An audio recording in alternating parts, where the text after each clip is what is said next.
Hi everyone, welcome back to WHU TV. My name is John, as you can see. Your host for this live discussion. It's a very, very impromptu, but I thought we would have a bit of a talk in relation to the FIAB, or IFAB as a lot of people call it, the handball rule. So let's jump over to the rules here. All right, so this is directly from the IFAB, the International Football Association board that has the FA of Wales, FIFA, the Scottish, and is it the Irish Republic of Ireland Football Association on board. So let's go down to where it says handball changes to law 12. All right. So by all means, guys, put your comments in the comment section, the live chat as and when. So the rules are: deliberate handball remains an offence. The following handball situations, even if accidental, will be a free kick. The ball goes into the goal after touching an attacker's player's hand or arm. A player gains control or possession of the ball after it has touches their hand or arm, and then scores or creates a goal scoring opportunity. The ball touches a player's hand or arm after which has made their body unnaturally bigger. The ball touches a player's hand or arm when it is above the shoulder, unless the player has deliberately played the ball, which then touches their hand or arm. The following will not usually be a free kick unless they are one of the above situations. The ball touches a player's hand or arm directly from their own head, body, foot, or head, body, foot, arm. The head, body, foot of another player who is close or near. The ball touches a player's hand or arm which is close to their body and has not made their body unnaturally bigger. If a player is falling and the ball touches their hand or arm when it is between their body and the ground to support the body, but not extended to make the body bigger. The goalkeeper attempts to clear, release into play, a throw-in or deliberate kick from a teammate, but the clearance fails and the goalkeeper can then handle the ball.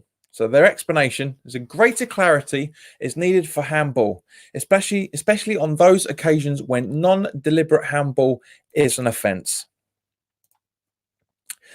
The rewording follows a number of principles. Football does not accept a goal being scored by a hand or arm, even if accidental. Football expects a player to be penalised for a handball if they gain possession stroke control of the ball from their hand, arm, and gain a major advantage, e.g. score or create a goal scoring opportunity. It is natural for a player to put their arm between their body and the ground to support when falling.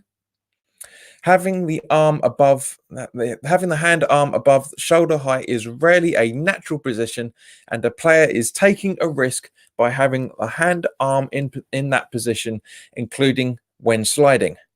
If the ball clump comes off the player's body or off another player of either team who is close by on the hands or arms, it is often impossible to avoid contact with the ball. When the goalkeeper clearly kicks or tries to kick the ball into play, this shows no intention to handle the ball. So if the clearance attempt is unsuccessful, the goalkeeper can then handle the ball without committing an offence. Right? So that's the rules. Those are the rules. Now, I'm sorry, guys, but as far as I'm concerned, that is the most ambiguous thing we have ever seen. Okay, because nothing in that rule talks about when a player deliberately pushes it to the body of an opposing player. Nothing whatsoever. Dom Daly back again. Hello, mate. Hello. Your our luck never seems to change. Yeah, but Dom. I'm taking my West Ham head off this. I'm talking about as a football fan in general. Okay, but yes, agreed. Now the reason why I want to say is because it is literally because of that.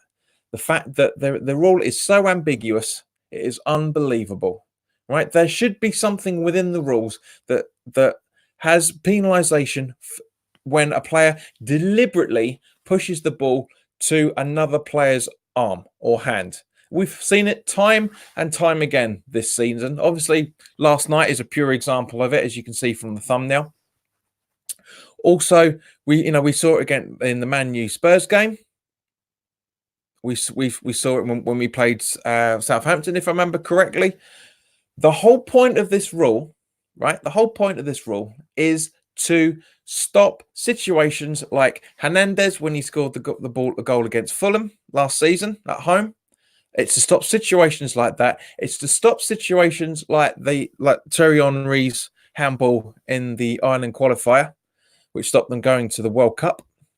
Is that what this rule has been designed to do? I've maintained all season that VAR is a very, very good tool. I was even talking about it last night, as Dom, who's in the live chat, will be able to agree with me. I've said it's there to make decisions correct.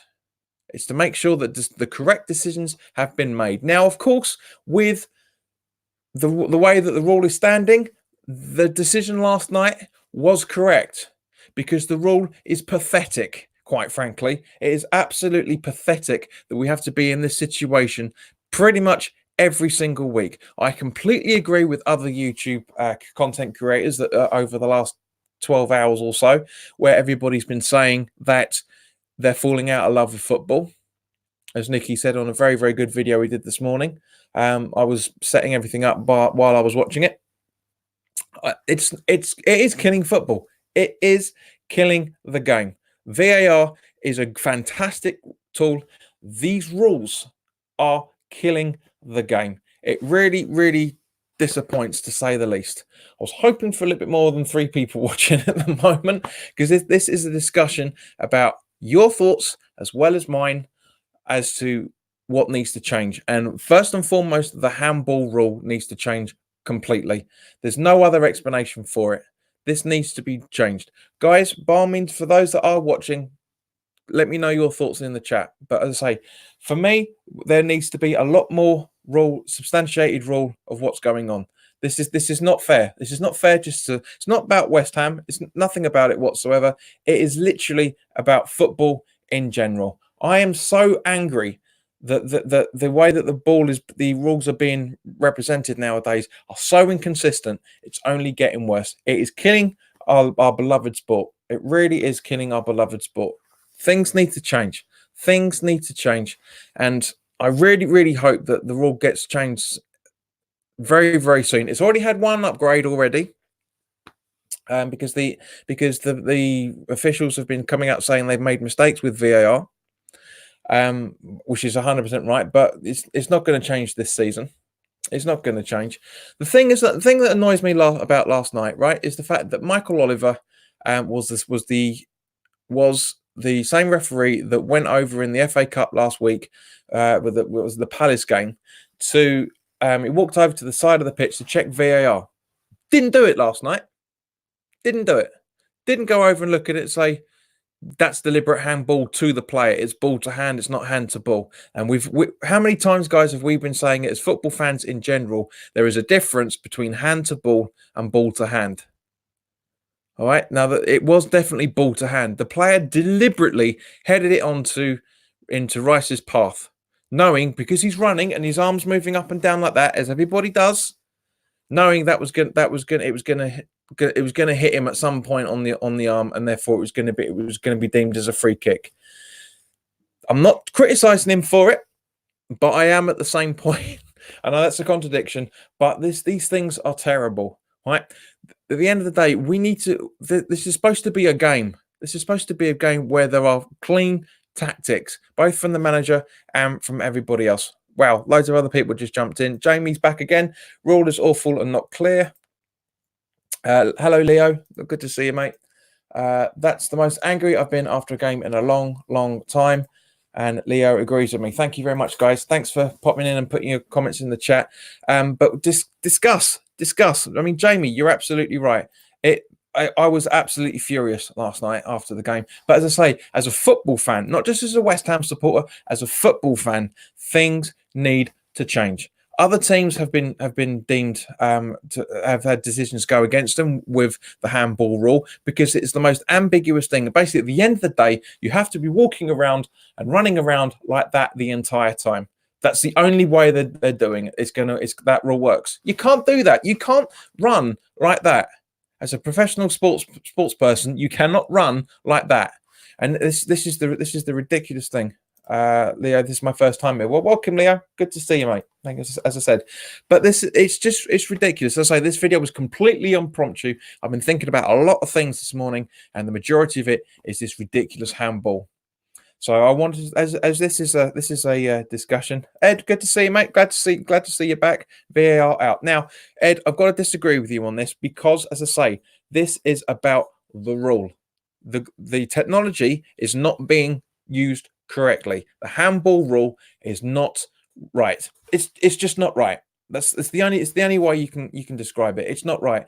Things aren't being done properly. I'm trying not to get too much. This is too much of a rant, but things aren't being monitored correctly. There's too much ambiguity around it, for one. And let's see what Jamie says here. Spot on. Are players supposed to tie their hands behind their backs now? Who came up with that idea for the rule? It's the powers that be. It's because it's to eliminate. And as I said at the beginning of the document, it is deliberate. Rice's situation last night was not deliberate. That ball in that goal that was ruled out in the Man City Spurs game was not deliberate. So therefore, by its own rule, by the document that I had up earlier, by its own rule, it is not deliberate, and therefore the rules don't apply. And this is the problem. This is the problem we've got with it. Ed, I need you to say why VAR out. It's all well and good saying it, but you need to justify it, mate. You need to give me reasons why you want to rule the video assistant referee out. So please do so. But guys, as I said, this is discussion. I want to get your thoughts, and the majority of those that are commenting are agreeing with me. I'm not saying get rid of the technology at all. I'm saying the rule needs to be changed, because at the end of the day, VAR is correct because it is ruling as per the rules.